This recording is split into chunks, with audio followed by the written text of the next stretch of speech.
마약에 취해 의식을 잃은 지훈을 남영이 차에 태우고 마약에 의한 사고사로 위장합니다. 그리고 남영은 지훈의 딸 리사를 성착취합니다. 그리고 남영은 이런 성착취 영상을 학교 일진들과 같이 몰래 찍어 라방까지 하는 극악 무도한 짓을 합니다. 리사는 이런 현실에 고통스러워 극단적인 선택을 하지만 리사가 눈을 뜨니 어느 밀폐된 대저택에 있게 됩니다. 그곳에선 리사를 괴롭히던 일진들과 남영 그리고 리사 친구 건혁도 있게 됩니다. 그런데 그곳엔 살인마가 있었습니다.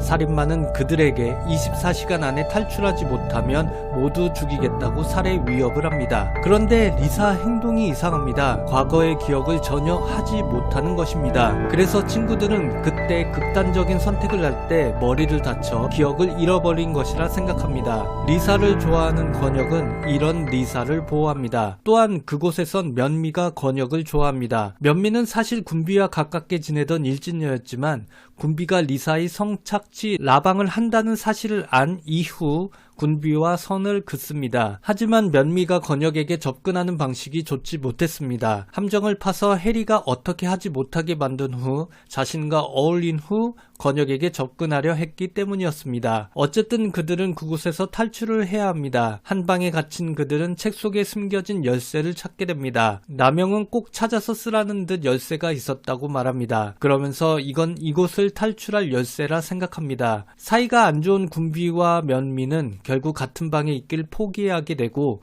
그 결과 일진남과 남영이 처음 있었던 방에 남고 나머지가 모두 방에 나가 탈출할 곳을 찾게 됩니다. 그러던 중 지정이 탈출할 곳을 찾던 중 열쇠로 열 수 있는 방을 찾게 됩니다. 그런데 그곳엔 어느 여자가 의료용 침대에 누워 있었습니다. 그런데 그 여자가 리사임을 확인합니다. 하지만 리사는 지금 다른 곳에서 탈출하는 곳을 찾고 있었습니다. 그래서 지정은 리사가 있는 곳에 몰래 가봅니다. 그런데 그곳에서 살인마가 리사에게 고개를 끄덕이는 모습을 보게 됩니다. 지정은 살인마와 리사가 한편이라는 사실을 알게 되고 이 사실을 남영에게 보고합니다. 그래서 남영은 무언가를 알고 있다는 듯이 애들에게 특단의 조치를 내립니다. 하지만 이때 살인마가 방에 들어옵니다. 그래서 살인마와 일진들이 충돌합니다. 하지만 일진들은 살인마를 이기지 못합니다. 결과적으로 군비와 남영이 도망가고 태연과 지정이 살인마에게 잡힙니다. 그리고 군비와 남영이 도망가던 중 트랩을 밟아 아래층 교실로 꾸며진 방으로 떨어지고